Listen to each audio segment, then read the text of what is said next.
नमस्कार दोस्तों, आपका स्वागत है आपके अपने चैनल स्टडी वाइंस ऑफिशियल पर। तो आज के इस वीडियो में हम पूरे पाचन तंत्र यानी कि डाइजेस्टिव सिस्टम के बारे में पढ़ेंगे। तो इम्पोर्टेंट टॉपिक है, चाहे आप किसी भी परीक्षा की तैयारी कर रहे हो, डाइजेस्टिव सिस्टम से प्रश्न पूछा ही जाता है। तो आज के इस वीडियो में हम पूरे डाइजेस्टिव सिस्टम के बारे में एक ही वीडियो में देख लेंगे। डायग्राम की सहायता से हम पूरे पाचन तंत्र को समझेंगे और लास्ट में प्रीवियस ईयर क्वेश्चन को भी कवर करेंगे। तो ये वीडियो आपके लिए काफ़ी इम्पोर्टेंट होने वाली है। अगर आप ये वीडियो को पूरा देख लेते हैं तो पाचन तंत्र से आपका प्रश्न कभी गलत नहीं होगा। तो चलिए बिना देरी किए हुए वीडियो को शुरू करते हैं। तो चलिए वीडियो की शुरुआत करते हैं। तो सबसे पहले देखते हैं कि आखिर पाचन तंत्र है क्या, इसकी ज़रूरत हमारे शरीर को क्यों है। तो देखिए, जो हमारा शरीर है ये कई सारी कोशिकाओं से मिलकर बना है, कई सारे सेल से मिलकर बना है। मैंने आपको बताया था ना कि जो हमारा शरीर है, अगर इसे छोटे छोटे पार्ट्स में डिवाइड करें तो जो हमारे शरीर का सबसे छोटा भाग होगा कोशिका होगी। तो हमारा शरीर कई सारी कोशिकाओं से मिलकर बना है। तो इन कोशिकाओं को क्या चाहिए? एनर्जी चाहिए, ऊर्जा चाहिए। तो ये एनर्जी मिलेगी कहाँ से? तो भोजन, आहार से मिलेगी। तो जो भी हम भोजन करते हैं ना, ये जटिल अणुओं में होता है, कॉम्प्लेक्स मॉलिक्यूल्स में होता है।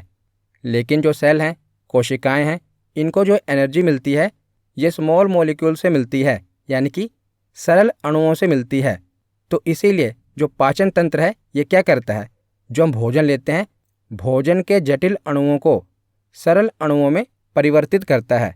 तो यही काम है डाइजेस्टिव सिस्टम का। जो भी हम भोजन लेते हैं वो कॉम्प्लेक्स मॉलिक्यूल्स में होता है, जटिल अणुओं में होता है। तो डाइजेस्टिव सिस्टम क्या करता है, उन्हें सरल अणुओं में परिवर्तित कर देता है, जिसके बाद हमारी कोशिकाओं को एनर्जी मिलती है। हमारी कोशिकाओं को एनर्जी मिलेगी तो हमारे शरीर को एनर्जी मिलेगी। तो जो ये पाचन तंत्र है ना, ये जटिल अणुओं को सरल अणुओं में परिवर्तित करता है। लेकिन इसकी सहायता कौन करता है? तो इसकी सहायता एंजाइम और अम्ल करते हैं। तो ग्रंथियों के द्वारा कुछ एंजाइम और अम्ल छोड़े जाते हैं जो कि इस पाचन तंत्र की प्रक्रिया को तेज करते हैं। तो अम्ल और एंजाइम क्या करते हैं? पाचन प्रक्रिया में सहायता करते हैं। तो भोजन के जटिल अणुओं को सरल अणुओं में परिवर्तित करने की प्रक्रिया को ही भोजन का पाचन कहा जाता है, तथा इस प्रक्रिया को संपन्न करने वाले अंगों का समूह पाचन तंत्र कहलाता है। तो जो भी अंग मिलकर इस प्रक्रिया को संपन्न करते हैं उन सबको पाचन तंत्र कहा जाता है। तो आशा करता हूँ आपको ये तो समझ आ गया होगा कि पाचन तंत्र की ज़रूरत क्या है और इनका काम क्या है। तो आगे अब हम देखते हैं। तो मनुष्य के शरीर में विभिन्न कार्यों के लिए निम्नलिखित पोषक पदार्थों की आवश्यकता होती है। तो हमने पोषक तत्व वाली वीडियो में पढ़ा था कि जो भी हम भोजन करते हैं ना, हमारे पाचन तंत्र को ये नहीं पता कि हमने रोटी खाई है कि दाल खाई है। उनको मतलब है कि हमने जो भी भोजन किया है उसमें कार्बोहाइड्रेट कितना है, वसा कितना है, प्रोटीन कितना है। मतलब कि हमारे पाचन तंत्र को ये नहीं पता कि हम खा क्या रहे हैं, लेकिन उसमें जो पोषक तत्व हैं उनको उससे मतलब है। तो जो भी पोषक तत्व हैं ये हमने पहले पढ़ लिए हैं। अगर आपने ये वीडियो नहीं देखी तो बायोलॉजी की प्लेलिस्ट में जाकर ज़रूर देख लेना। तो हम जो भी भोजन लेते हैं हमारे पाचन तंत्र को उसमें से जो पोषक तत्व हैं उनसे मतलब है। तो जो भी पोषक तत्व होते हैं, कार्बोहाइड्रेट, वसा, प्रोटीन, विटामिन, खनिज लवण और जल, इसमें से जो विटामिन है, खनिज लवण है और जल हैं, इन्हें हमारा पाचन तंत्र क्या करता है? अवशोषित कर लेता है। यानी कि इनको स्मॉल मॉलिक्यूल्स में नहीं बदला जाता, इनका डायरेक्ट ही अवशोषण हो जाता है, क्योंकि इनके जो मॉलिक्यूल्स होते हैं इतने कॉम्प्लेक्स नहीं होते। तो हमारा पाचन तंत्र इन्हें डायरेक्ट ही अवशोषित कर लेता है। लेकिन जो कार्बोहाइड्रेट है, वसा है और प्रोटीन है, ये कॉम्प्लेक्स मॉलिक्यूल्स में होते हैं। तो पहले इन्हें सिंपल मॉलिक्यूल्स में बदला जाता है, उसके बाद हमारा पाचन तंत्र इन्हें अवशोषित कर पाता है। तो जो हमारा पाचन तंत्र है ना, इसे मुख्य रूप से 3 पोषक तत्वों के जटिल अणुओं को सरल अणुओं में परिवर्तित करना है। कौन कौन से? कार्बोहाइड्रेट को ग्लूकोज में बदलना है। तो हम जो भी भोजन करते हैं हमारे भोजन का अधिकांश हिस्सा कार्बोहाइड्रेट ही होता है, और जो कार्बोहाइड्रेट है ये जटिल अणु हैं। तो उसके बाद क्या होगा कि हमारा डाइजेस्टिव सिस्टम इन्हें पहले सरल अणुओं में बदलेगा, सिंपल मॉलिक्यूल्स में बदलेगा। तो कार्बोहाइड्रेट का सिंपल मॉलिक्यूल्स क्या है? तो ग्लूकोज है। तो डाइजेस्टिव सिस्टम को क्या करना पड़ेगा? कार्बोहाइड्रेट को ग्लूकोज में बदलना पड़ेगा। तो इसीलिए आप देखते हैं कि जो ग्लूकोज होता है ये हमें तुरंत एनर्जी प्रदान करता है, इंस्टेंट एनर्जी प्रदान करता है, क्योंकि ये सिंपल मॉलिक्यूल्स में होता है। इसीलिए जब हम बीमार भी पड़ते हैं तो डॉक्टर क्या करता है? पहले ग्लूकोज लगा देता है, जिससे हमारे शरीर को इंस्टेंट एनर्जी मिलती है। तो कार्बोहाइड्रेट को क्या करना है? ग्लूकोज में बदलना है। प्रोटीन को क्या करना है? प्रोटीन भी कॉम्प्लेक्स मॉलिक्यूल्स है, इसे अमीनो अम्ल यानी कि अमीनो एसिड में बदलना है। और वसा यानी कि फैट को फैटी एसिड वसीय अम्ल में बदलना है। तो डाइजेस्टिव सिस्टम का यही काम है कि कार्बोहाइड्रेट को ग्लूकोज में बदलो, प्रोटीन को अमीनो अम्ल में बदलो और वसा को वसीय अम्ल में बदलो। तो डाइजेस्टिव सिस्टम का इसमें साथ कौन देगा? तो एंजाइम्स इसका साथ देंगे, वो पाचन प्रक्रिया को तेज करेंगे। तो भोजन के पाचन की संपूर्ण प्रक्रिया 5 चरणों में होती है। तो जो भी हम भोजन खाते हैं इसका कंप्लीट प्रोसेस 5 स्टेजेस में होता है। पहला चरण है अंतःग्रहण यानी कि इंजेशन। तो इसमें क्या होता है? पहला स्टेप है भोजन को मुख में लेना। इंजेशन मतलब कि जो भी हम भोजन करेंगे उसको, जो भी हमारा भोजन है उसे मुंह में लेना, मुंह में डालना ही इंजेशन कहलाता है। उसके बाद सेकंड स्टेप है पाचन, डाइजेशन। तो इसमें क्या होता है?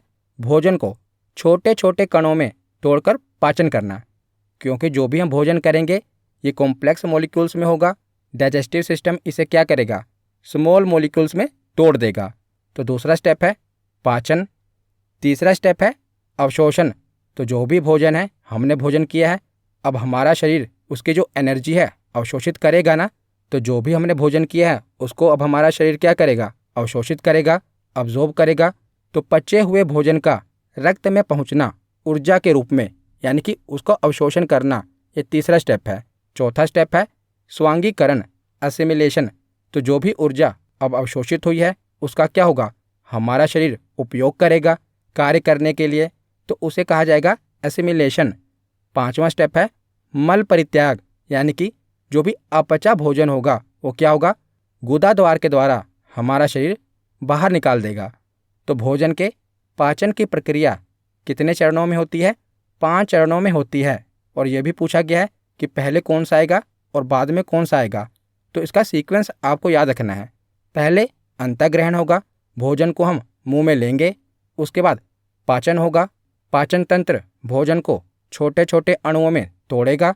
पाचन के बाद उसका अवशोषण होगा, अवशोषण के बाद स्वांगीकरण होगा, यानी कि ऊर्जा का उपयोग करेगा हमारा शरीर कार्य करने के लिए। और पांचवा स्टेप है मल परित्याग। तो जो भी अपचा भोजन है, अपशिष्ट पदार्थ है, वो क्या करेगा? हमारा शरीर गुदा द्वार के द्वारा बाहर निकाल देगा।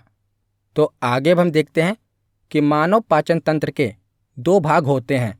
तो जो पूरा डाइजेस्टिव सिस्टम है ना, इसे 2 भागों में बांटा गया है। तो डाइजेस्टिव सिस्टम में अलग अलग अंग होंगे, सभी अंगों के बारे में हम पढ़ेंगे। तो ह्यूमन डाइजेस्टिव सिस्टम को 2 भागों में बांटा गया है। पहला है आहार नाल, जिसे एलिमेंट्री कैनाल कहते हैं। दूसरा है सहायक पाचक ग्रंथियां, जिसे एसेसरी डाइजेस्टिव ग्लैंड कहते हैं। तो आहार नाल क्या होती है? तो जो भी हम भोजन करते हैं उसको मुंह में डालते हैं। तो मुंह से लेकर गुदा तक, यानी कि जहाँ से हम मल त्यागते हैं, पूरी उस कैनाल को आहार नाल कहा जाता है।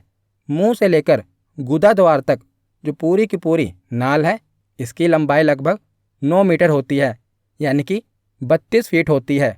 आहार नाल की लंबाई की बात कर रहा हूँ मैं। मुंह से लेकर गुदा द्वार तक जो ये आहार नाल है, इसकी लंबाई लगभग 32 फीट होती है। तो इसमें क्या क्या शामिल होता है? सबसे पहले तो हमारा मुख, यानी कि मुंह, जिसे मुख गुहा कह देते हैं। उसके बाद आती है ग्रास नली, जिसे ईसोफेगस या फूड पाइप कहते हैं। उसके बाद भोजन ग्रास नली से अमाशय में जाता है, हमारे स्टमक में जाता है। और अमाशय के बाद भोजन छोटी आंत में जाता है, स्मॉल इंटेस्टाइन में जाता है। और छोटी आंत के बाद भोजन बड़ी आंत में जाता है, लार्ज इंटेस्टाइन में जाता है। और बड़ी आंत के बाद जो अपचा भोजन है ये गुदा के द्वारा शरीर से बाहर निकाल दिया जाता है। तो मुख से लेकर गुदा तक जो पूरी ये नाल है ना, इसको आहार नाल कहा जाता है, एलिमेंट्री कैनाल कहा जाता है। और इसकी लंबाई कितनी होती है? तो लगभग 32 फीट इसकी लंबाई होती है। तो ये तो पूरा डाइजेस्टिव सिस्टम है, पाचन तंत्र है। लेकिन मैंने आपको बताया कि जो ये पाचन अंग हैं इनकी पाचन क्रिया में सहायता कौन करेंगे? तो एंजाइम ग्रंथियों के द्वारा निकलते हैं। अलग अलग एंजाइम अलग अलग ग्रंथि के द्वारा निकाले जाते हैं। तो ये सभी ग्रंथियों से जो एंजाइम निकलते हैं वो भी हम पढ़ेंगे। तो ये ग्रंथियाँ क्या करती हैं? एंजाइम निकालती हैं। और एंजाइम क्या करते हैं?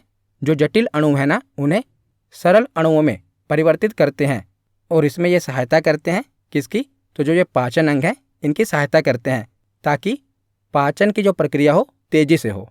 तो कौन कौन सी पाचक ग्रंथियां हैं जो कि भोजन के पाचन में सहायता करती हैं?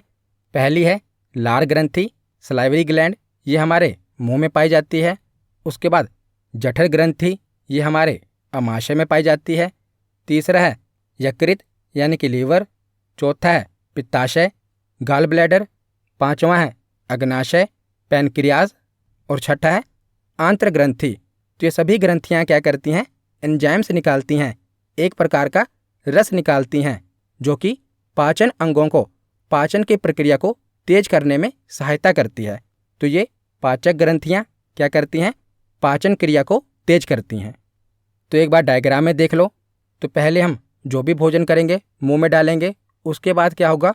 वो ग्रास नली की सहायता से यानी कि फूड पाइप की सहायता से हमारे अमाशय में जाएगा, यानी कि स्टमक में जाएगा।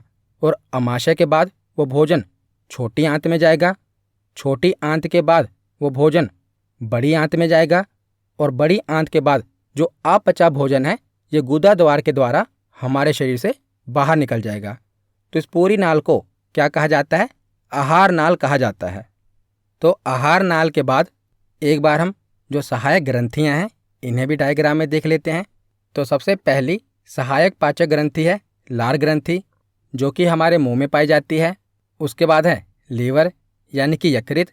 यकृत के बाद है पित्ताशय, जिसे हम गाल ब्लैडर कहते हैं। जो आप ये हरे कलर का देख रहे हैं इसी को पित्ताशय कहा जाता है। लीवर के पीछे है ना ये हरे कलर का। तो अगर मैं आपको दूसरे डायग्राम में दिखाऊं तो ये पीछे की तरफ से है। तो आप देख रहे हैं लीवर के पीछे जो ये हरे कलर का है ये क्या है? ये पित्ताशय है, गाल ब्लैडर है। उसके बाद अगली ग्रंथि है अग्नाशय, जिसे पैनक्रियाज कहते हैं। तो आप जो ये स्टमक है, अमाशय है, इसके पीछे देख रहे हैं ये क्या है? अग्नाशय है। तो जो हमारी फूड पाइप है ना, आप देख रहे हैं डायरेक्ट आकर किससे जुड़ती है? पीछे की ओर से हमारे अमाशय में जुड़ती है। तो यहाँ पर हमने जो आहार नाल है और लार ग्रंथियाँ हैं इन्हें डायग्राम में देख लिया। इसी के साथ आप ये भी जान लीजिए कि जो ग्रसनी होती है ना, ये भी हमारे मुंह के पीछे और गले का भाग है, जो कि हम श्वसन तंत्र में पढ़ेंगे। पर यहाँ पर भी आप जान लीजिए कि जो ग्रसनी है ये हमारे मुंह के पीछे गले का भाग होती है, जिसमें एपिग्लोटिस देखने को मिलता है। तो एपिग्लोटिस एक ढक्कन के टाइप का होता है, जो कि आपको देखने को मिलेगा। ये क्या करता है? भोजन को श्वास नली में जाने से रोकता है। जो श्वास नली है ये फेफड़ों से जुड़ जाती है। और जो हमारी फूड पाइप है यानी कि ग्रास नली है, ये आप देख रहे हैं सीधा पीछे की ओर से अमाशय में जुड़ जाती है। तो हम श्वसन तंत्र में ग्रसनी के बारे में पढ़ेंगे। यहाँ पर आप इतना जान लीजिए कि जो भी आप भोजन करेंगे ये सीधा फूड पाइप के द्वारा अमाशय में जाएगा। अमाशय के बाद ये छोटी आंत में, फिर बड़ी आंत में, बड़ी आंत के बाद जो अपशिष्ट पदार्थ हैं, अपचा भोजन है, गुदा द्वार के द्वारा शरीर से बाहर निकल जाएगा। तो अब हम एक एक करके जो भी हमारे पाचन तंत्र का हिस्सा है उन्हें पढ़ते हैं। तो शुरुआत हम करते हैं मुख एवं मुख गुहा से, जिसे माउथ या बक्कल कैविटी कहते हैं। तो मुख तो आपको पता ही होगा। तो मुख गुहा क्या है? तो जब हम मुंह खोलते हैं तो ये जो खाली भाग है ना, इसे मुख गुहा कहा जाता है। तो जो भी पाचन है ना, ये सबसे पहले कहाँ से स्टार्ट होता है? तो हमारे मुंह से ही, यानी कि मुख गुहा से ही स्टार्ट होता है। तो कई बार पूछा गया है कि पाचन कहाँ से शुरू होता है, पेट से, मुंह से या आंतों से? तो हमारे मुख गुहा से, यानी कि मुंह से ही पाचन स्टार्ट होता है। तो हमारे मुंह में पाचन के लिए कौन कौन सी चीज़ें हैं? तो दांत, जीभ, और लार ग्रंथियाँ, तो दांत और जीभ ये थोड़ा अलग टॉपिक हो जाता है। इसीलिए पिछली ही वीडियो में मैंने आपको डिटेल में दांत और जीभ के बारे में पढ़ाया था। वहाँ पर डायग्राम की सहायता से मैंने आपको सभी दांतों के बारे में पढ़ाया था। अगर आपने वो वीडियो नहीं देखी तो इस वीडियो के ख़त्म होने के बाद बायोलॉजी की प्लेलिस्ट में जाकर ज़रूर देख लेना। वहाँ पर मैंने दांत और जीभ के बारे में पढ़ा दिया था। तो बच्ची, लार ग्रंथियाँ यानी कि सलाइवरी ग्लैंड्स, तो लार ग्रंथियों के बारे में अब हम पढ़ लेते हैं। तो मनुष्य के मुख में 3 जोड़ी लार ग्रंथियाँ पाई जाती हैं। अगर आपसे पूछा जाए कि मनुष्य के मुंह में कितनी लार ग्रंथियाँ पाई जाती हैं, तो 6 लार ग्रंथियाँ पाई जाती हैं।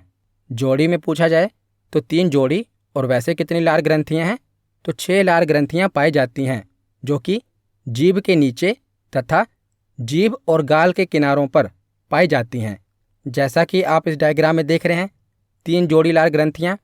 तो इन ग्रंथियों का नाम क्या है?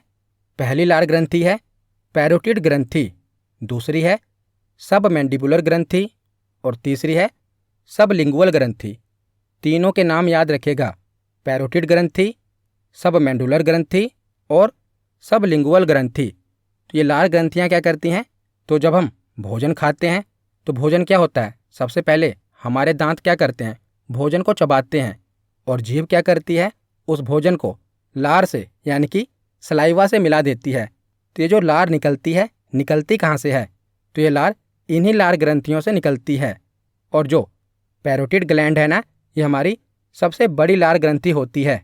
जैसा कि आप डायग्राम में भी देख रहे हैं, ये सबसे बड़ी लार ग्रंथि है। कौन सी? Parotid gland. और जो सबलिंगुअल ग्लैंड है, ये सबसे छोटी लार ग्रंथि है। तो सबसे बड़ी लार ग्रंथि है पैरोटिड ग्लैंड और सबसे छोटी लार ग्रंथि है सबलिंगुअल ग्लैंड। तो रासायनिक पाचन लार के द्वारा किया जाता है, और हमारे मुंह में 1 से लेकर 1.5 लीटर लार प्रतिदिन निकलती है।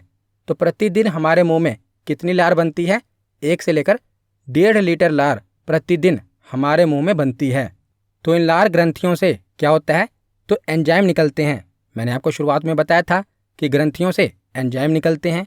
तो लार ग्रंथियों से जो एंजाइम निकलते हैं, ये पाचन में मदद करते हैं। और लार ग्रंथियों से मुख्य रूप से 2 प्रकार के एंजाइम निकलते हैं। पहला एंजाइम है लाइसोजाइम और दूसरा है टाइलिन। दोनों ही इम्पोर्टेंट हैं। तो लार ग्रंथियों से मुख्य रूप से 2 प्रकार के एंजाइम निकलते हैं, लाइसोजाइम और टाइलिन। तो लाइसोजाइम क्या करता है? तो लाइसोजाइम लार में मौजूद एक जीवाणुरोधी एजेंट के रूप में कार्य करता है। तो लाइसोजाइम मुंह में बैक्टीरिया को मारता है। तो जो भी हम भोजन करते हैं, आप देखते हैं जो छोटा बच्चा होता है, कोई भी चीज़ उठाकर मुंह में डाल लेता है, तो ये लाइसोजाइम ही है जो उसे बैक्टीरिया से बचाता है। लाइसोजाइम क्या करता है? कोई भी चीज़ अगर हम मुंह में डालते हैं तो उसमें जो बैक्टीरिया होता है ना, उसको वो मार देता है। पूरी तरह से तो नहीं मार पाता, कुछ जो बैक्टीरिया बचते हैं वो आगे चलकर जब पेट में चले जाते हैं तो हाइड्रोक्लोरिक एसिड उन्हें मार देता है। परंतु बैक्टीरिया के मारने की शुरुआत कहाँ से हो जाती है? तो हमारे मुंह से ही हो जाती है। जो लाइसोजाइम एंजाइम है, ये क्या करता है? बैक्टीरिया को मार देता है। उसके बाद है टाइलिन एंजाइम। तो टाइलिन एंजाइम क्या करता है? ये एंजाइम कार्बोहाइड्रेट का पाचन करता है। तो ये भोजन में मौजूद स्टार्च को माल्टोज में परिवर्तित करता है। तो हमने पढ़ा था ना, डाइजेस्टिव सिस्टम का काम क्या है? कॉम्प्लेक्स मॉलिक्यूल्स को, जटिल अणुओं को सरल अणुओं में परिवर्तित करना। तो टाइलिन क्या करता है? कार्बोहाइड्रेट का पाचन करता है। कार्बोहाइड्रेट का ही रूप है स्टार्च। जो हम रोटी खाते हैं उसका जो आटा होता है, आटे में जो चोकर होता है ना, वो स्टार्च होता है। तो ये क्या करता है? स्टार्च को माल्टोज में परिवर्तित कर देता है। वैसे कार्बोहाइड्रेट को किस में बदलना है? तो ग्लूकोज में बदलना है। तो टाइलिन क्या करता है? पहले इसे माल्टोज में बदल देता है। तो आगे चलकर पाचन तंत्र के बाकी के अंग भी काम करेंगे और इस माल्टोज को ग्लूकोज में बदल देंगे। परंतु पहले टाइलिन ने क्या किया? स्टार्च को माल्टोज में बदल दिया। तो ये क्वेश्चन पूछा गया है कि टाइलिन एंजाइम किसको माल्टोज में बदल देता है? तो स्टार्च को माल्टोज में बदल देता है। उसके बाद आगे देखते हैं। तो कभी कभी क्या होता है, जो हमारी पैरोटिड ग्लैंड है ना, ये विषाणु यानी कि वायरस के द्वारा संक्रमित हो जाती है, जिससे क्या होता है कि हमारी लार ग्रंथि में सूजन आ जाती है, जिसे मम्स या गलसुआ नामक बीमारी कहा जाता है। इसमें क्या होता है कि गाल के पास सूजन आ जाती है। आप देखते हैं तो ये सूजन आती कैसे है, तो गाल के पास जो ग्रंथि थी, पैरोटिड ग्रंथि, इस पर विषाणु का यानी कि वायरस का संक्रमण हो जाता है, जिसके कारण ये ग्रंथि सूज जाती है। इसको गलसुआ नामक बीमारी कहते हैं। और इसी के साथ ये भी याद रखिएगा कि मुख में पचा हुआ भोजन बोलस कहलाता है। ये भी पूछा गया है। तो बोलस क्या होता है, मैं आपको उदाहरण से समझाता हूँ। तो जैसे मान लीजिए कि आप रोटी सब्जी खा रहे हैं, रोटी को आपने सब्जी से मिलाया और मुंह में डाला, और जैसे ही आप उसे दांतों से चबा रहे हैं, तो दांतों से जब आप उसको चबाओगे, उसके बाद क्या होगा, उसमें लार मिल जाएगी। तो लार मिल गई, लेकिन जैसे ही आप उसे निगल रहे थे, आपको एहसास हुआ कि इसमें बाल है, आपके गले में अटक गया। तो आप क्या करोगे, उसको तुरंत उगल दोगे। तो आप जब उगलोगे ना, तो वही बोलस है। तो बोलस क्या है, जब भी हम मुंह में भोजन डालते हैं, उसको चबाते हैं और उसमें लार मिल जाती है, तो उसी को बोलस कहा जाता है। तो क्वेश्चन पूछा जाता है कि मुख में पचा हुआ भोजन क्या कहलाता है। तो मुख में पचा हुआ भोजन बोलस कहलाता है। तो मुंह के बाद वो भोजन क्या होगा, ग्रास नली की सहायता से यानी कि फूड पाइप की सहायता से अमाशय में जाएगा। तो ग्रास नली, जिसे ईसोफेगस या फूड पाइप कहते हैं, ये पूर्णतः मांसपेशी से बनी संरचना होती है। यह लगभग 25 सेंटीमीटर लंबी सकरी नली होती है, जो कि अमाशय में खुलती है। तो इसका काम क्या है, तो इसका काम है कि जो भी भोजन हम मुंह में डाल रहे हैं, उसको अमाशय तक पहुंचाना। तो यह केवल भोजन को अमाशय तक पहुंचाने के लिए रास्ता प्रदान करती है। इसमें पाचन की क्रिया नहीं होती, यानी कि हमारी ग्रास नली में, फूड पाइप में पाचन की क्रिया नहीं होती। ये केवल क्या काम करती है कि जो भी भोजन हमने मुंह में डाला, उसको अमाशय तक पहुंचाती है। लेकिन एक बात याद रखिएगा कि जो भी हम भोजन करते हैं, तो इसमें क्रमांकुचन क्रिया के कारण भोजन नीचे सरकता है। तो ये क्रमांकुचन क्रिया क्या है, तो जो भी हम भोजन करेंगे, अगर फूड पाइप से सीधा ही भोजन अमाशय में चला जाएगा, तो क्या होगा, जो भी हम भोजन कर रहे हैं सीधा जाकर अमाशय में टकरा रहा है, यानी कि ऊपर से नीचे एक ही बार में अमाशय में गिर जाएगा। पर ऐसा नहीं होता। जो ये फूड पाइप है, ये क्या करती है, भोजन को धीरे धीरे नीचे की ओर सरकाती है। तो इसी को क्रमांकुचन क्रिया कहते हैं। तो जैसे हम जब टूथपेस्ट करते हैं ना, तो उसको हम कैसे निकालते हैं, पहले पीछे से दबाते हैं, फिर आगे से दबाते हैं, फिर उसके मुंह के पास दबाते हैं, तब वो टूथपेस्ट निकलता है ना। ठीक उसी प्रकार ये ग्रास नली क्या करती है, भोजन को धीरे धीरे नीचे की ओर सरकाती है। इसका काम क्या है, भोजन को मुंह से अमाशय तक पहुंचाना। तो ग्रास नली के बाद अब भोजन कहाँ पर आएगा, अमाशय यानी कि स्टमक में आएगा। तो मुख गुहा के बाद ग्रास नली से होते हुए भोजन सीधा अमाशय में पहुंचता है। और अमाशय आहार नली का सबसे चौड़ा भाग होता है, जो कि एक थैलीनुमा होता है। ये आप देख रहे हैं, ये हमारा अमाशय है, जिसे हम पेट कह देते हैं। तो अमाशय में भोजन लगभग 4 घंटे तक रहता है। तो सबसे ज़्यादा देर तक भोजन कहाँ पर रहता है, हमारे अमाशय यानी कि पेट में रहता है। लगभग कितने घंटे तक रहता है, तो लगभग 4 घंटे तक भोजन पेट में रहता है। और जो ये अमाशय है ना, इसको 3 भागों में विभाजित किया गया है। कौन कौन से 3 भाग में, तो इसका जो ये ऊपर वाला भाग है, इसे कहते हैं कार्डियक पार्ट, बीच वाले भाग को फंडिक पार्ट कहते हैं, और नीचे वाले भाग को पाइलोरिक रीजन कहते हैं। जो ये पाइलोरिक भाग है ना, ये छोटी आंत से जुड़ जाता है। तो अमाशय को 3 भागों में विभाजित किया जाता है। ऊपर वाले भाग को, जो हृदय के नज़दीक होता है, उसे कार्डियक पार्ट कहते हैं। बीच वाले भाग को फंडिक पार्ट कहते हैं, और सबसे नीचे वाले भाग को, जो कि छोटी आंत से जुड़ जाता है, उसे पाइलोरिक पार्ट कहते हैं। तो ये तीनों पार्ट के नाम याद रखिएगा। तो सबसे पहले इसका पहला पार्ट देखते हैं, कार्डियक पार्ट। तो जब भोजन ग्रास नली से कार्डियक पार्ट में पहुंचता है, तो उसमें क्या होता है, ऑक्सेंटिक सेल से हाइड्रोक्लोरिक अम्ल निकलता है, और ये क्या करता है, जीवाणुओं को नष्ट कर देता है। तो जो भी हमने भोजन खाया था, तो सबसे पहले हमारे मुंह में जो लाइसोजाइम एंजाइम होता है, वो क्या करता है, बैक्टीरिया को मारता है। लेकिन फिर भी कई बैक्टीरिया नहीं मर पाते, तो वो बैक्टीरिया यहाँ पर आकर मर जाते हैं, हाइड्रोक्लोरिक अम्ल में आकर मर जाते हैं। हाइड्रोक्लोरिक अम्ल बहुत खतरनाक होता है। इतना खतरनाक है तो क्या ये हमारे पेट को नुकसान नहीं पहुंचाता? क्योंकि हमारे पेट की थैली में है, तो क्या ये इसको नुकसान नहीं पहुंचाएगा? तो इसको नुकसान इसलिए नहीं पहुंचाता क्योंकि जो हमारा स्टमक है ना, जो हमारा पेट है, इसकी दीवारों पर, आमाशय की दीवारों पर एक चिपचिपा आवरण पाया जाता है जिसे म्यूकस मेम्ब्रेन कहते हैं। तो जो स्टमक है ना, इसकी दीवारों पर एक मेम्ब्रेन, एक झिल्ली पाई जाती है जिसे म्यूकस मेम्ब्रेन कहते हैं। और जो ये म्यूकस मेम्ब्रेन है, ये क्षारीय प्रकृति की होती है, जिसके कारण क्या होता है कि जो अम्ल है ना, हाइड्रोक्लोरिक अम्ल है, ये हमारे पेट को, स्टमक को नुकसान नहीं पहुंचा पाता। तो ये हाइड्रोक्लोरिक अम्ल क्या करता है? जीवाणुओं को नष्ट कर देता है और भोजन को अम्लीय बना देता है। क्योंकि ये अम्लीय प्रकृति का है तो ये भोजन को क्या करता है? अम्लीय बना देता है तथा एंजाइम की क्रिया को तीव्र कर देता है। उसके बाद क्या होगा? भोजन आगे बढ़ेगा, फंडिक पार्ट में जाएगा। तो हमारे अमाशय का जो फंडिक भाग है ना, ये भोजन को अधिक समय तक अमाशय में रोक कर रखता है और इसमें रूगे नामक संरचना पाई जाती है। जो आप ये देख रहे हैं, इसको क्या कहा जाता है? रूगे कहा जाता है। कई लोग इसको रूजी पढ़ देते हैं, पर इसे रूगे कहा जाता है। तो हमारे अमाशय में रूगे नामक संरचना पाई जाती है और ये कांटेनुमा संरचना होती है।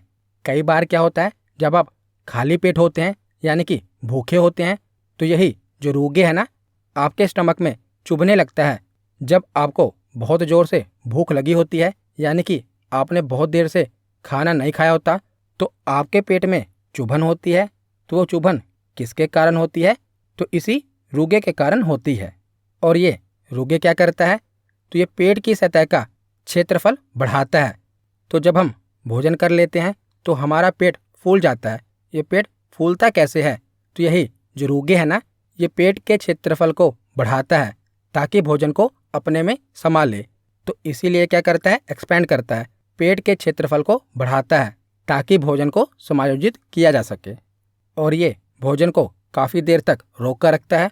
उसके बाद भोजन आगे बढ़ता है। तीसरा भाग है पाइलोरिक भाग। तो पाइलोरिक वाले भाग में जठर ग्रंथि होती है जिससे जठर रस निकलता है। तो ये पूछा जाता है जठर रस कहाँ से निकलता है? तो पाइलोरिक ग्रंथि, जिसे गैस्ट्रिक ग्लैंड भी कह देते हैं, तो गैस्ट्रिक ग्लैंड से गैस्ट्रिक जूस निकलता है। तो ये जठर रस क्या करता है? तो जठर रस में दो एंजाइम होते हैं, एक होता है पेप्सिन और दूसरा होता है रेनिन। तो दोनों ही याद रखिएगा। अमाशय में दो प्रकार के एंजाइम आपको याद रखने हैं, पेप्सिन और रेनिन। तो इनका काम क्या है? तो पहला जो एंजाइम है पेप्सिन, ये क्या करता है? तो ये सामान्यतः प्रोटीन का पाचन करता है। जो भी हमने खाना खाया उसमें जो प्रोटीन है ना, उसका पाचन करता है पेप्सिन। ये क्या करता है? प्रोटीन को पेप्टोन्स में परिवर्तित कर देता है। तो प्रोटीन से अगर हमें ऊर्जा चाहिए तो उसे अमीनो अम्ल में बदलना होगा। तो जो ये पेप्सिन है, ये क्या करता है? प्रोटीन को पेप्टोन्स में बदल देता है। उसके बाद आगे चलकर ये पेप्टोन्स अमीनो अम्ल में बदलेंगे, लेकिन पहले अमाशय में जो ये पेप्सिन एंजाइम है, ये क्या करता है? ये प्रोटीन को पेप्टोन्स में परिवर्तित कर देता है। और दूसरा एंजाइम है रेनिन। तो यह दूध को पचाने में सहायक होता है और ये विशेष प्रकार का एंजाइम है जो बच्चों में ज़्यादा मात्रा में स्रावित होता है। क्योंकि जो छोटे बच्चे हैं, नवजात शिशु हैं, वो दूध ही पीते हैं। तो ये दूध में मौजूद जो कैसीन प्रोटीन होता है ना, उसे कैल्शियम पैराकैसिनेट के रूप में बदल देते हैं। तो दूध में जो प्रोटीन होता है कैसीन, ये जटिल अणु होता है, कॉम्प्लेक्स मॉलिक्यूल्स होता है। तो रेनिन क्या करता है? उसे सिंपल मॉलिक्यूल्स कैल्शियम पैराकैसिनेट में बदल देता है। तो कैल्शियम पैराकैसिनेट क्या है? तो एक तरह से ये दूध को दही में बदल देता है। तो ये भी पूछा जाता है दूध को दही में बदलने वाला एंजाइम कौन सा होता है? तो रेनिन। आप देखते होंगे कि जब भी जो छोटा बच्चा होता है उसे दूध पिलाया जाता है, अगर वो ज़्यादा दूध पी ले तो जब वो उल्टी करता है तब वो दूध नहीं रहता, वो एक प्रकार से दही बन जाती है। आपने देखा होगा कि जब भी बच्चे दूध पीते हैं और दूध पीकर उल्टी कर देते हैं, तो जैसे उन्होंने दूध पिया था वैसा दूध नहीं निकालते, वो क्या निकाल देते हैं? तो एक प्रकार से दही निकाल देते हैं। तो वो दही कैसे बन जाती है? तो इसी एंजाइम के कारण, रेनिन एंजाइम के कारण। क्योंकि जो रेनिन एंजाइम है दूध में जो प्रोटीन है कैसीन, उसको किस में बदल देता है? कैल्शियम पैराकैसिनेट में बदल देता है। तो ये दूध को दही में बदल देता है। कौन सा एंजाइम? Rennin enzyme. तो अमाशय के बाद भोजन आगे बढ़ता है और कहाँ पर जाता है? तो छोटी आंत में पहुँचता है। पहले हमने भोजन खाया तो मुंह से ग्रास नली से होते हुए अमाशय में पहुँचा, और अमाशय के बाद ये भोजन किस में जाएगा? तो छोटी आंत में जाएगा, स्मॉल इंटेस्टाइन में जाएगा। तो यह आहार नाल का सबसे लंबा भाग होता है। तो जो हमारी पूरी आहार नाल है, मुंह से लेकर गुदा द्वार तक, उसमें सबसे लंबा भाग कौन सा होता है? तो छोटी आंत ही होती है। इसकी लंबाई 6 से 7 मीटर यानी कि 20 से 23 फुट होती है। जो हमारी पूरी आहार नाल है, इसकी लंबाई लगभग 32 फीट होती है। तो इस 32 फुट में 20 से लेकर 23 फुट तक तो हमारी छोटी आंत ही होती है। तो इसीलिए हमारी आहार नाल का सबसे लंबा भाग कौन सा है? छोटी आंत। तो अमाशय में पाचन क्रिया संपन्न होने के बाद भोजन छोटी आंत में पहुंचता है, जहां भोजन के पाचन तथा अवशोषण की क्रिया होती है। तो संपूर्ण आहार नाल की लंबाई मैंने आपको बताया कि लगभग 9 मीटर या 32 फीट होती है, जिसमें से 20 से 23 फीट लंबी तो हमारी छोटी आंत ही होती है। तो पाचन संबंधित सबसे अधिक कार्य छोटी आंत में होते हैं। जब हम भोजन करते हैं तो भोजन ज़्यादा देर तक तो हमारे अमाशय में रहता है, लेकिन अमाशय से निकलने के बाद जो पाचन संबंधित सबसे अधिक क्रिया होती है ना, वो छोटी आंत में ही होती है। अब जो भी भोजन हमने किया है जो कि सरल अणुओं में परिवर्तित नहीं हुआ है, वो क्या होगा? छोटी आंत में सरल अणुओं में परिवर्तित हो जाएगा। इसीलिए पाचन संबंधित सबसे अधिक कार्य किस में होता है? छोटी आंत में होता है। और छोटी आंत कहने को छोटी है, लेकिन ये 20 से 23 फुट लंबी है। तो इसीलिए इसे 3 भागों में बांटा गया है। पहले भाग को कहते हैं, यानी कि शुरुआती भाग को कहते हैं, जो अमाशय से जुड़ी होती है, उसे कहते हैं ड्यूडेनम। मध्य वाले भाग को कहते हैं जेजुनम, और जो आखिरी भाग है उसे इलियम कहते हैं। तो इनका इंग्लिश और हिंदी दोनों नाम सेम है, ड्यूडेनम, जेजुनम और इलियम। तो DJI, इसे आपको याद होना चाहिए कि जो स्मॉल इंटेस्टाइन है, छोटी आंत है, 3 भागों में विभाजित है, DJI, ड्यूडेनम, जेजुनम और इलियम। तो जब भोजन अमाशय से छोटी आंत में आता है ना, तो छोटी आंत का एक नखरा होता है। वो कहती है कि मैं अम्लीय भोजन को नहीं पचाऊंगी। लेकिन जो भोजन है हमारे पेट में क्या था? हाइड्रोक्लोरिक एसिड था। उसने क्या किया? भोजन को अम्लीय बना दिया। लेकिन छोटी आंत कह रही है कि मैं अम्लीय भोजन को अपने यहाँ से गुजरने नहीं दूंगी। तो अब क्या होगा? तो अब यहीं पर जो बाकी की ग्रंथियाँ हैं, जैसे लीवर है, पित्ताशय है, इनका काम आएगा। तो लीवर क्या करेगा? जो अम्लीय भोजन है इसको क्षारीय करेगा। तो लीवर के बारे में डिटेल में यहाँ पर हम नहीं पढ़ेंगे। यहाँ पर हमारा फोकस पाचन तंत्र के बारे में पढ़ना है।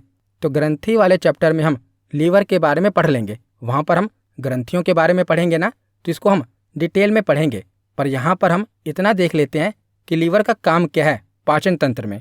तो ये मानव शरीर की सबसे बड़ी ग्रंथि है, और ये पित्त रस यानी कि बाइल जूस का निर्माण करता है, और इसे पित्ताशय गाल ब्लैडर में संग्रहित कर देता है। तो यकृत क्या करता है? ये पित्त रस बनाता है, और बनाकर जो ये हरे रंग का गाल ब्लैडर है ना, पित्ताशय है, इसमें स्टोर कर देता है। आप जो ये देख रहे हैं ये लीवर है।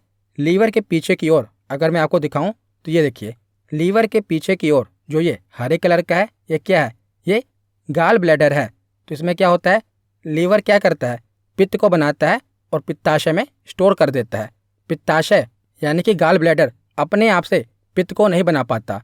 पित्त बनाता कौन है? लीवर बनाता है। लेकिन जो भी ये पित्त है ये स्टोर किस में करता है? गाल ब्लैडर में करता है। तो पित्ताशय नाशपत्ती के आकार की थैली होती है, जिसमें यकृत से निकलने वाला पित्त जमा होता है। और जो ये पित्त है ये पीले हरे रंग का क्षारीय द्रव होता है। तो क्षारीय द्रव तो होगा क्योंकि हमने देखा कि पेट में जो भोजन है वो अम्लीय है। अब उसे छोटी आंत में जाना है तो पहले क्षारीय होना पड़ेगा।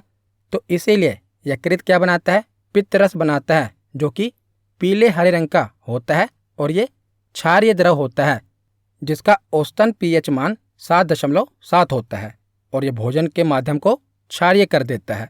तो कई बार क्या होता है कि पित्ताशय में पत्थरी का निर्माण हो जाता है, और ये ठीक नहीं हो सकता। जिसके कारण क्या होता है कि पूरे पित्ताशय को काट कर निकाल दिया जाता है। आपने सुना होगा कि कई लोगों के पथरी हो जाती है गॉल ब्लैडर में।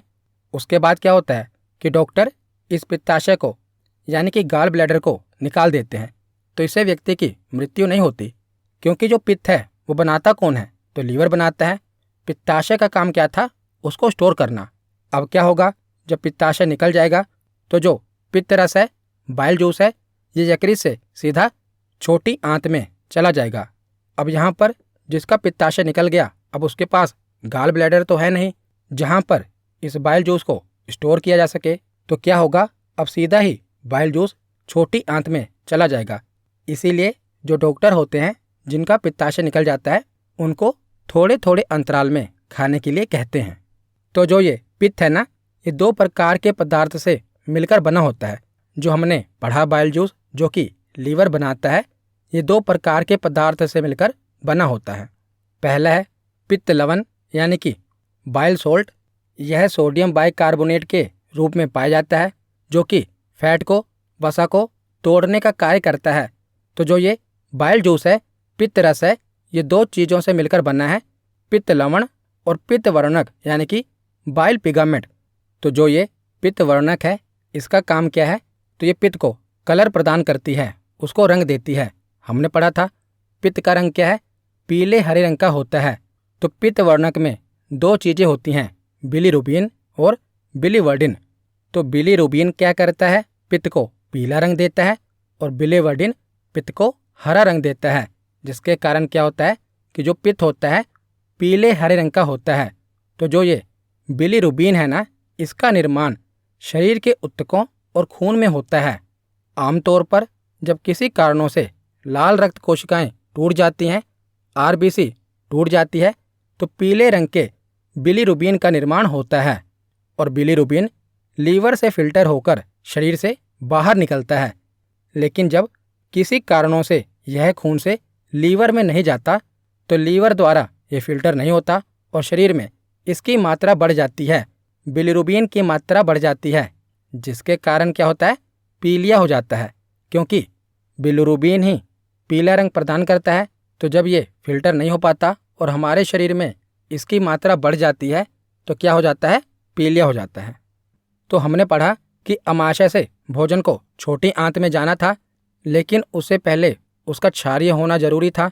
तो क्या हुआ, लीवर ने पित्त निकाला और वो पित्त भोजन में मिल जाएगा, तो भोजन को क्या कर देगा, क्षारीय कर देगा। उसके बाद जैसे ही भोजन छोटी आंत में प्रवेश कर रहा होता है, तो छोटी आंत का ऊपर वाला भाग क्या होता है, ड्यूडेनम। तो यहीं पर पैनक्रियास यानी कि अग्नाशय ग्रंथि पाई जाती है। तो अग्नाशय ग्रंथि भी क्या करती है, अपने अंदर से एंजाइम निकालती है। तो इसे अग्नाशयी रस यानी कि पैनक्रियाटिक जूस कहा जाता है, और यह भी क्षारीय द्रव होता है।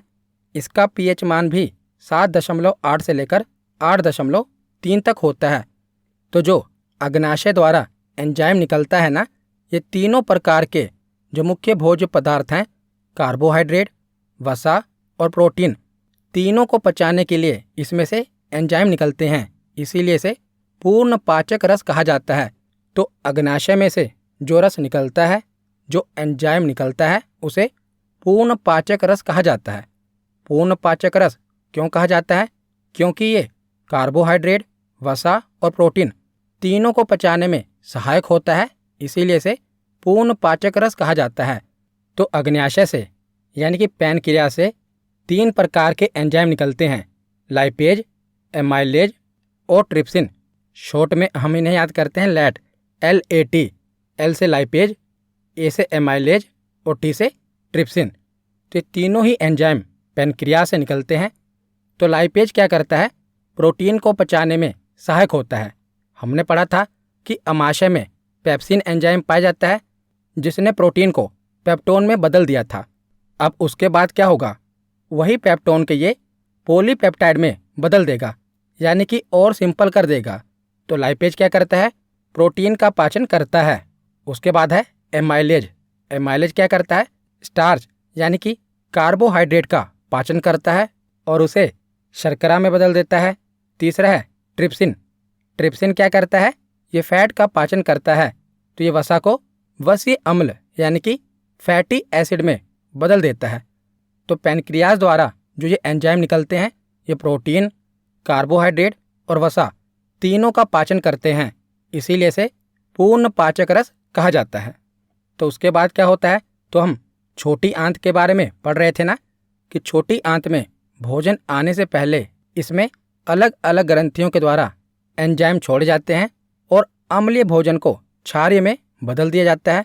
उसके बाद क्या होता है, भोजन छोटी आंत में आता है और छोटी आंत को भी मैंने आपको बताया था कि 3 भागों में विभाजित किया गया है, ड्यूडेनम, जेजुनम और इलियम। तो जो ड्यूडेनम है ना, ये अमाशय के बाद एक यू की तरह इसकी संरचना होती है, जिसमें यकृत तथा अग्न्याशय खुलते हैं। तो हमने पढ़ा कि लीवर के द्वारा जो एंजाइम हैं वो भी इसमें मिलाए जाते हैं और पैनक्रियास भी अपने एंजाइम को छोड़ता है। तो ड्यूडेनम में ये दोनों मिलते हैं, इसीलिए इसकी जो संरचना देखने को मिलती है, यू की तरह इसकी संरचना देखने को मिलती है। और जो ये एंजाइम लीवर और पैनक्रियास के द्वारा मिलाए गए थे, इसके कारण क्या होता है, भोजन का पाचन होता है। उसके बाद जेजुनम में क्या होता है, तो ड्यूडेनम के आगे वाले भाग को जेजुनम कहा जाता है और ये भोजन को छोटी आंत के नीचे वाले हिस्से में पहुंचाने का कार्य करता है। तो जेजुनम में पाचन संबंधित कोई भी रासायनिक कार्य नहीं होता। ये क्या करता है, जो भी भोजन है ना, उसको ड्यूडेनम से इलियम तक पहुंचाता है। तो इलियम क्या है, ये छोटी आंत का सबसे नीचे वाला हिस्सा होता है, जो कि कई घुमावदार नालियों के रूप में पाया जाता है। तो यही इलियम वाला जो भाग है ना, ये क्या करता है, ये एंजाइम स्रावित करता है, ताकि अब जो भोजन है ये पूरी तरह से स्मॉल मॉलिक्यूल्स में टूट जाए। ऊपर से हमने देखा कि सबने अपना अपना योगदान दिया। अब जो बचा खुचा है वो काम कौन करेगा, तो छोटी आंत करेगी। छोटी आंत का जो ये इलियम वाला हिस्सा है, ये क्या करेगा, एंजाइम स्रावित करेगा और इसमें से 5 प्रकार के एंजाइम निकलते हैं। पहला है इरप्सिन, दूसरा है सुक्रेज, तीसरा है माल्टेज, चौथा है लैक्टेज और 5वां है लाइपेज। तो जो इरप्सिन है ना, ये क्या करेगा, तो जो प्रोटीन है ना, अब उसको उसका अंतिम रूप यानी कि स्मॉल मॉलिक्यूल्स में बदल देगा। तो ये क्या करेगा, पेप्टोन को अमीनो एसिड में बदल देगा। और अमीनो एसिड क्या है, स्मॉल मॉलिक्यूल्स है, अब इसको हमारा शरीर अब्जॉर्ब कर लेगा। तो इरप्सिन क्या करता है, प्रोटीन का पाचन करता है, पेप्टोन को अमीनो एसिड में परिवर्तित कर देता है। उसके बाद है सुक्रेज एंजाइम। ये क्या करता है, सुक्रोज को ग्लूकोज और फ्रक्टोज में बदल देता है। तो अगर आपने पोषक तत्वों वाली वीडियो देखी होगी, तो वहाँ पर मैंने आपको सुक्रोज, फ्रक्टोज इनके बारे में बताया था।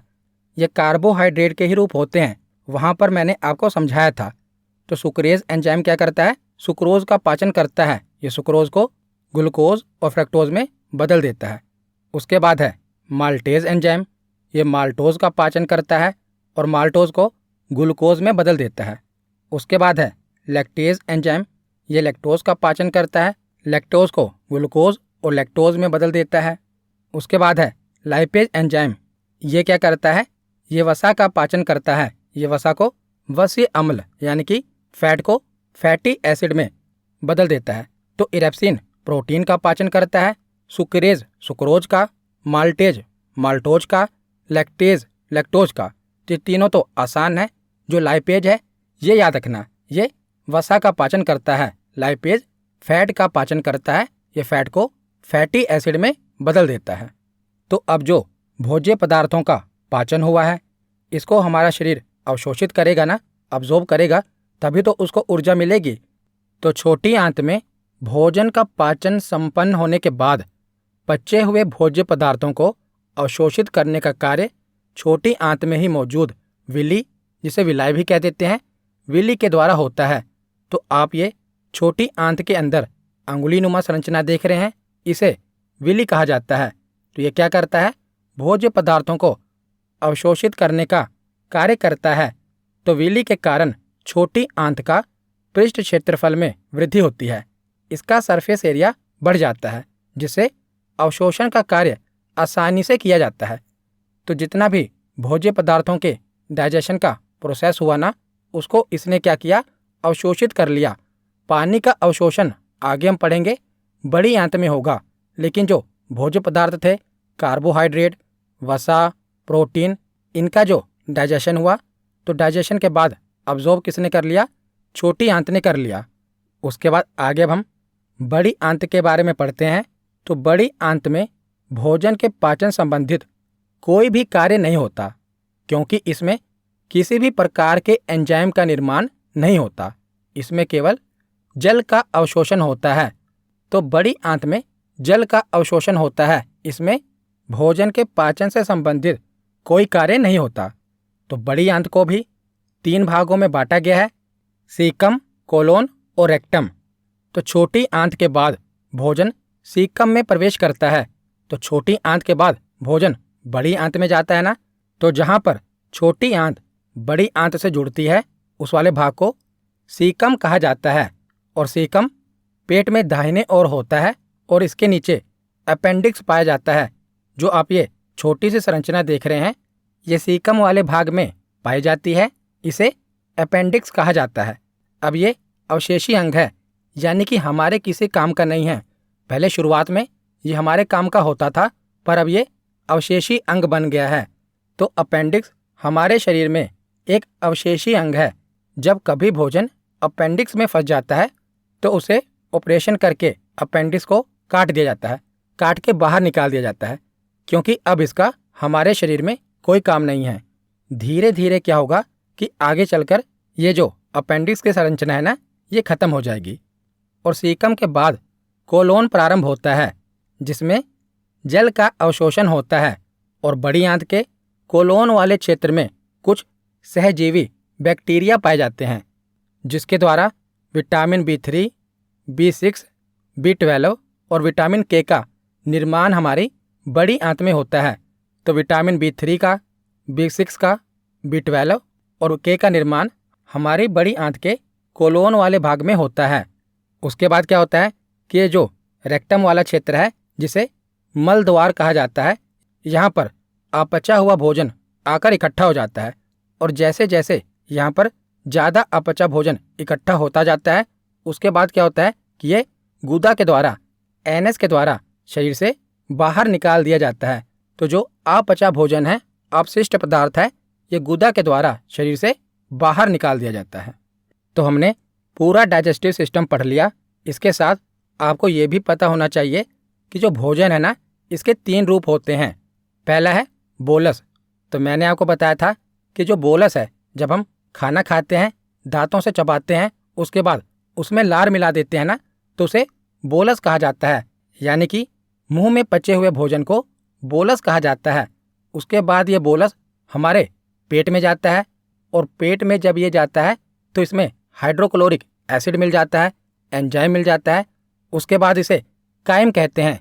यानी कि जब हम उल्टी करते हैं तो जो हमारे पेट से निकलता है उसे क्या कहेंगे? उसे कायम कहेंगे। तो मुंह में पचे हुए भोजन को बोलस कहा जाता है, पेट में पचे हुए भोजन को कायम कहा जाता है, और यही कायम जब मलाशय में पहुंच जाता है और गुदा द्वार के द्वारा बाहर निकाल दिया जाता है, उसे काइल कहते हैं। तो ये तीनों नाम याद रखिएगा। और मैंने आपको बताया था कि अमाशय के दीवारों पर एक चिपचिपा आवरण पाया जाता है, जिसे म्यूकस मेम्ब्रेन कहा जाता है, क्योंकि हमारे अमाशय में हाइड्रोक्लोरिक एसिड होता है, जो कि खतरनाक होता है।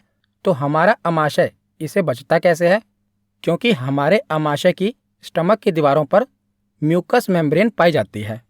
और हमने छोटी आंत और बड़ी आंत के बारे में पढ़ा था। तो छोटी आंत की जो औसत लंबाई होती है, ये 6 से 7 मीटर होती है। अगर बात करें फुट में, तो 20 से 23 फुट होती है। और बड़ी आंत की लंबाई लगभग 1.5 मीटर होती है। बात करें फुट में, तो 5 फुट होती है। तो यहाँ पर आप देख रहे होंगे कि जो छोटी आंत है उसकी लंबाई ज़्यादा है, पर नाम उसका छोटी आंत है। और जो बड़ी आंत है उसकी लंबाई कम है, पर इसका नाम बड़ी आंत क्यों है? तो ऐसा इसलिए है क्योंकि जो छोटी आंत है ना, ये भले ही लंबी है, लेकिन इसका जो व्यास है, यानी कि इसकी जो मोटाई है, वो बड़ी आंत की मोटाई से कम है। जो बड़ी आंत है ना, उसका जो रेडियस है, उसकी जो मोटाई है, वो छोटी आंत से ज़्यादा है, इसीलिए इसे बड़ी आंत कहते हैं।